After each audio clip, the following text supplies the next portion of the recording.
Bonjour, bonjour, bonsoir, bien-aimés dans les Seigneurs. Que Dieu, notre roi, soit honoré, glorifié, que Jésus-Christ de Nazareth soit loué pendant ces temps, bien-aimés, où nous sommes ensemble pour la lecture biblique. Que Dieu vous bénisse.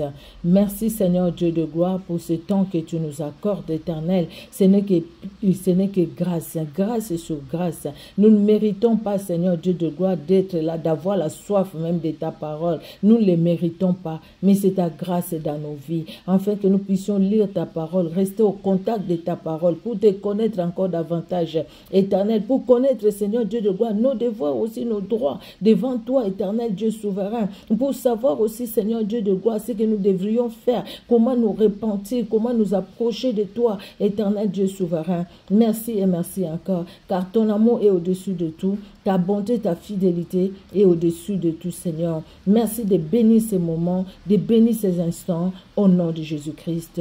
Amen. Amen, amen. Nous allons faire la lecture biblique, bien-aimés dans les Seigneurs.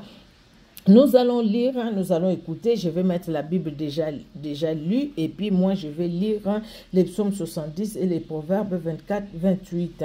Alors, excusez-moi, nous commençons par 2 Samuel, le chapitre 24.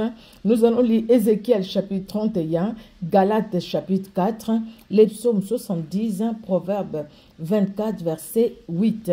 Nous commençons par 2 Samuel, chapitre 24. C'est le dernier chapitre du livre de 2 Samuel. Au nom de Jésus-Christ, nous écoutons, nous avons nos Bibles, nos smartphones et nous suivons en même temps, nous lisons en même temps la parole de Dieu. Amen. De Samuel, chapitre 24. La colère de l'Éternel s'enflamma de nouveau contre Israël et il excita David contre eux en disant « Va, fais le dénombrement d'Israël et de Juda. » Et le roi dit à Joab, qui était chef de l'armée et qui se trouvait près de lui, « Parcours toutes les tribus d'Israël depuis Dan jusqu'à Beersheba, qu'on fasse le dénombrement du peuple et que je sache à combien il s'élève. » Joab dit au roi, « Que l'Éternel ton Dieu rende le peuple 100 fois plus nombreux et que les yeux du roi mon seigneur le voient. Mais pourquoi le roi mon seigneur veut-il faire cela ?» Le roi persista dans l'ordre qu'il donnait à Joab et aux chefs de l'armée. Et Joab et les chefs de l'armée quittèrent le roi pour faire le dénombrement du peuple d'Israël. Ils passèrent le Jourdain et ils campèrent à Aroër, à droite de la ville, qui est au milieu de la vallée de Gad et près de Jaézer. Ils allèrent en Galaad et dans le pays de Tchatim-Otchi. Ils allèrent à Danjab et aux environs de Sidon. Ils allèrent à la forteresse de Tyr et dans toutes les villes des Éviens et des Cananéens. Ils terminèrent par le midi de Juda à Beersheba. Ils parcoururent ainsi tout le pays et ils arrivèrent à Jérusalem au bout de 9 mois et 20 jours. Joab remit au roi le rôle du dénombrement du peuple. Il y avait en Israël 800 000 hommes de guerre tirant l'épée et en Juda 500 000 hommes. David sentit battre son cœur après qu'il eut ainsi fait le dénombrement du peuple. Et il dit à l'Éternel, « J'ai commis un grand péché en faisant cela. Maintenant, ô Éternel, daigne pardonner l'iniquité de ton serviteur, car j'ai complètement agi en insensé. » Le lendemain, quand David se leva, la parole de l'Éternel fut ainsi adressée à Gad le prophète, le voyant de David.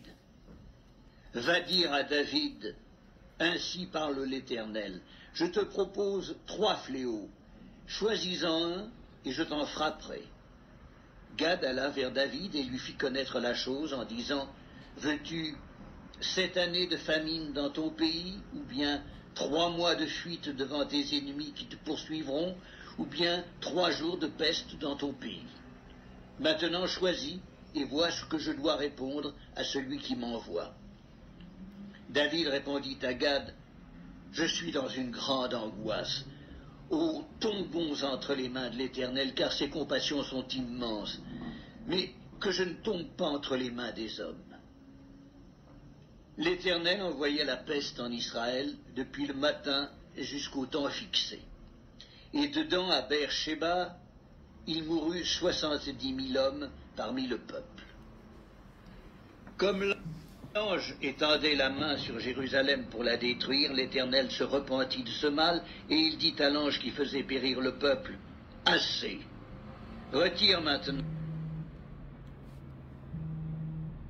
ta main. » L'ange de l'Éternel était près de l'aire d'Aravna, le Jébusien.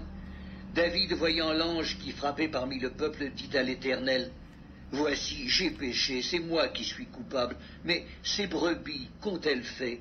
Que ta main soit donc sur moi et sur la maison de mon père. » Ce jour-là, Gad vint auprès de David et lui dit, « Monte, élève un autel à l'Éternel dans l'aire d'Aravna, le Jébusien. » David monta, selon la parole de Gad, comme l'Éternel l'avait ordonné.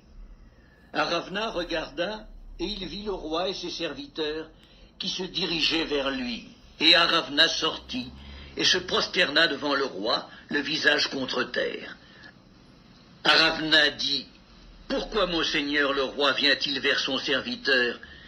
Et David répondit, « Pour acheter de toi l'air et pour y bâtir un autel à l'Éternel afin que la plaie se retire de dessus le peuple. » Aravna dit à David, « Que mon seigneur le roi prenne l'air et qu'il y offre les sacrifices qu'il lui plaira. Vois, les bœufs seront pour l'holocauste, et les chars avec l'attelage serviront de bois. » Aravna donna le tout au roi. Et Aravna dit au roi, « Que l'Éternel, ton Dieu, te soit favorable. » Mais le roi dit à Aravna, « Non, je veux l'acheter de toi à prix d'argent, et je n'offrirai point à l'Éternel, mon Dieu, des holocaustes qui ne me coûtent rien. » Et David acheta l'air et les bœufs pour 50 cycles d'argent. David bâtit là un autel à l'Éternel, et il offrit des holocaustes et des sacrifices d'action de grâce. Alors l'Éternel fut apaisé envers le pays, et la plaie se retira d'Israël. Alléluia. Mais le roi dit à Aravna, « Non, je veux l'acheter de toi à prix d'argent, et je n'offrirai point à l'Éternel mon Dieu des holocaustes qui ne me coûtent rien. » Et David acheta l'air et les bœufs pour 50 cycles d'argent. Alléluia. Nous allons aller au deuxième passage dans Ézéchiel chapitre 31. Alors, Ézéchiel chapitre 31, nous allons lire, bien-aimés dans le Seigneur, Ézéchiel 31, nous lisons, c'est le passage est court, hein? Nous suivons. Ézéchiel 31, la 11e année, le premier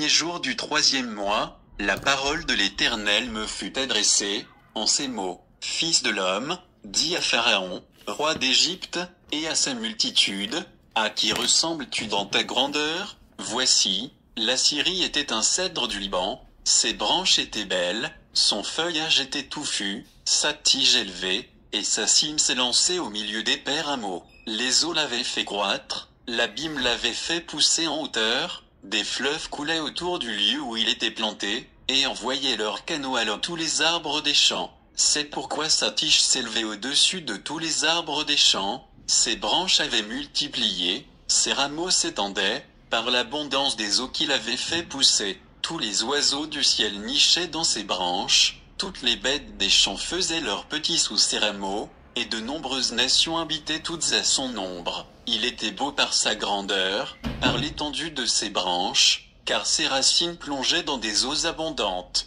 Les cèdres du jardin de Dieu ne le surpassaient point, les cyprès n'égalaient point ses branches, et les platanes n'étaient point comme ses rameaux, aucun arbre du jardin de Dieu ne lui était comparable en beauté. Je l'avais embelli par la multitude de ses branches, et tous les arbres d'Éden, dans le jardin de Dieu, lui portaient envie. C'est pourquoi ainsi parle le Seigneur, l'Éternel, parce qu'il avait une tige élevée, parce qu'il lançait sa cime au milieu des rameaux, et que son cœur était fier de sa hauteur. Je l'ai livré entre les mains du héros des nations, qui le traitera selon sa méchanceté. Je l'ai chassé.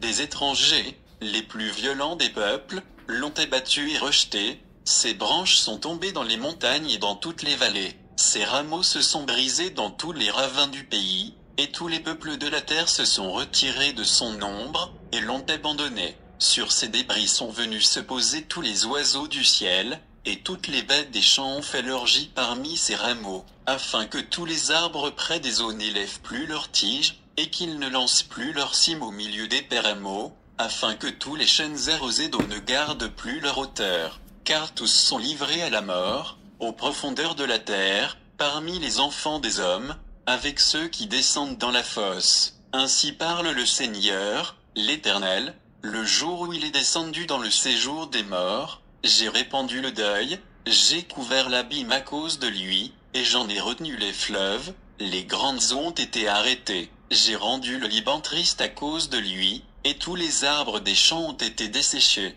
Par le bruit de sa chute j'ai fait trembler les nations, quand je l'ai précipité dans le séjour des morts, avec ceux qui descendent dans la fosse, tous les arbres d'Éden ont été consolés dans les profondeurs de la terre, les plus beaux et les meilleurs du Liban, tous arrosés par les eaux. Eux aussi sont descendus avec lui dans le séjour des morts, vers ceux qui ont péri par l'épée, ils étaient sombres et ils habitaient à son ombre parmi les nations. À qui ressembles-tu ainsi en gloire et en grandeur parmi les arbres d'Éden? Tu seras précipité avec les arbres d'Éden dans les profondeurs de la terre, tu seras couché au milieu des incirconcis, avec ceux qui ont péri par l'épée. Voilà Pharaon et toute sa multitude, dit le Seigneur, l'Éternel. Ézéchiel 31, la honte. Alléluia. Nous allons aller dans le livre de Galates, chapitre 4.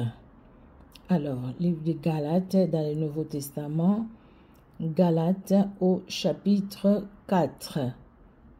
Voilà, le chapitre 4. Il n'y a pas beaucoup de versets aussi. Nous allons lire, bien-aimés dans le Seigneur, Galates chapitre 4. Épître de Paul aux Galates, chapitre 4. Or, aussi longtemps que l'héritier est enfant, je dis qu'il ne diffère en rien d'un esclave, quoiqu'il soit le maître de tout. Mais il est sous des tuteurs et des administrateurs, jusqu'au temps marqué par le Père. Nous aussi, de la même manière, lorsque nous étions enfants, nous étions sous l'esclavage des rudiments du monde.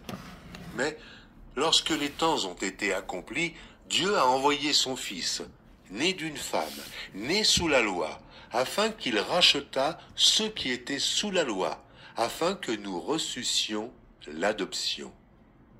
Et parce que vous êtes fils, Dieu a envoyé dans nos cœurs l'esprit de son Fils, lequel crie « Abba, Père ». Ainsi tu n'es plus esclave, mais fils. Et si tu es fils, tu es aussi héritier par la grâce de Dieu. Autrefois, ne connaissant pas Dieu, vous serviez des dieux qui ne le sont pas de leur nature. Mais à présent que vous avez connu Dieu, ou plutôt, que vous avez été connus de Dieu, comment retournez-vous à ces faibles et pauvres rudiments, auxquels de nouveau vous voulez vous asservir encore? Vous observez les jours, les mois, les temps et les années. Je crains d'avoir inutilement travaillé pour vous. Soyez comme moi, car moi aussi je suis comme vous. Frères, je vous en supplie. Vous ne m'avez fait aucun tort. Vous savez que ce fut à cause d'une infirmité de la chair que je vous ai pour la première fois annoncé l'Évangile. Et mis à l'épreuve par ma chair, vous n'avez témoigné ni mépris, ni dégoût. Vous m'avez au contraire reçu comme un ange de Dieu, comme Jésus-Christ. Où est donc l'expression de votre bonheur? Car je vous atteste que, si cela eût été possible, vous vous seriez arraché les yeux pour me les donner. Suis-je devenu votre ennemi en vous disant la vérité? Le zèle qu'ils ont pour vous n'est pas pur, mais ils veulent vous détacher de nous afin que vous soyez zélés pour eux. Il est beau d'avoir du zèle pour ce qui est bien et en tout temps, et non pas seulement quand je suis présent parmi vous. Mes enfants, pour qui j'éprouve de nouveau les douleurs de l'enfantement, jusqu'à ce que Christ soit formé en vous, je voudrais être maintenant auprès de vous, et changer de langage, car je suis dans l'inquiétude à votre sujet. Dites-moi, vous qui voulez être sous la loi, n'entendez-vous point la loi? Car il est écrit qu'Abraham eut deux fils, un de la femme esclave et un de la femme libre. Mais celui de l'esclave naquit selon la chair, et celui de la femme libre naquit en vertu de la promesse. Ces choses sont allégoriques, car ces femmes sont deux alliances. L'une du mont Sinaï, enfantant pour la servitude, c'est Agar, car Agar, c'est le mont Sinaï en Arabie, et elle correspond à la Jérusalem actuelle, qui est dans la servitude avec ses enfants. Mais la Jérusalem d'en haut est libre, c'est notre mère, car il est écrit « Réjouis-toi, stérile, toi qui n'enfantes point, éclate et pousse des cris, toi qui n'as pas éprouvé les douleurs de l'enfantement, car les enfants de la délaissée seront plus nombreux que les enfants de celle qui était mariée. Pour vous, frères, comme Isaac, vous êtes enfants de la promesse, et de même, qu'alors celui qui était né selon la chair persécutait celui qui était né selon l'esprit, ainsi en est-il encore maintenant. Mais que dit l'Écriture? Chasse l'esclave et son fils, car le fils de l'esclave n'héritera pas avec le fils de la femme libre. C'est pourquoi, frères, nous ne sommes pas enfants de l'esclavage, mais de la femme libre. Alléluia, notre Dieu est bon, notre Dieu est redoutable. Nous poursuivons, bien-aimés, dans les psaumes 70. Les psaumes 70, la Bible nous dit « Au chef des chantres de David pour souvenir, ô Dieu, hâte-toi de me délivrer, Éternel, hâte-toi de me secourir. Qu'ils soient honteux et confus ceux qui en veulent à ma vie, qu'ils reculent et rougissent ceux qui désirent ma perte, qu'ils retournent en arrière par l'effet de leur honte, ceux qui disent « Ha ha !» Que tous ceux qui te cherchent soient dans l'allégresse et se réjouissent en toi. Que ceux qui aiment ton salut disent sans cesse « Exalté soit Dieu !» Moi, je suis pauvre et indigent, ô Dieu, hâte-toi à ma faveur, tu es mon aide et mon libérateur. L'Éternel ne tarde pas. Alléluia. Nous allons finir par les Proverbes 24, verset 8. Alors, Proverbe 24, verset 8. Celui qui médite de faire le mal s'appelle un homme plein de malice. Bien-aimé dans le Seigneur, notre Dieu est bon, il est vraiment redoutable, il est merveilleux, il prend soin de ses enfants dans les moindres détails. Dans les moindres détails, il est celui qui vient à notre secours quand nous ne pouvons pas, quand nous sommes coincés, quand nous sommes attaqués, quand nous sommes méprisés. Dieu est toujours là pour nous. Que Dieu bénisse tout un chacun, bien-aimé dans le Seigneur. Vous qui nous suivez sur Facebook et vous qui nous suivez sur YouTube, que Dieu vous bénisse. Merci Seigneur pour ce temps que tu nous as accordé. Daigne, tendre Père, bénis ce moment dans nos cœurs, ta parole dans nos cœurs, au nom de Jésus-Christ. Amen. Amen, amen. Que Dieu vous bénisse. On se donne rendez-vous pour la prochaine lecture biblique. Soyez bénis.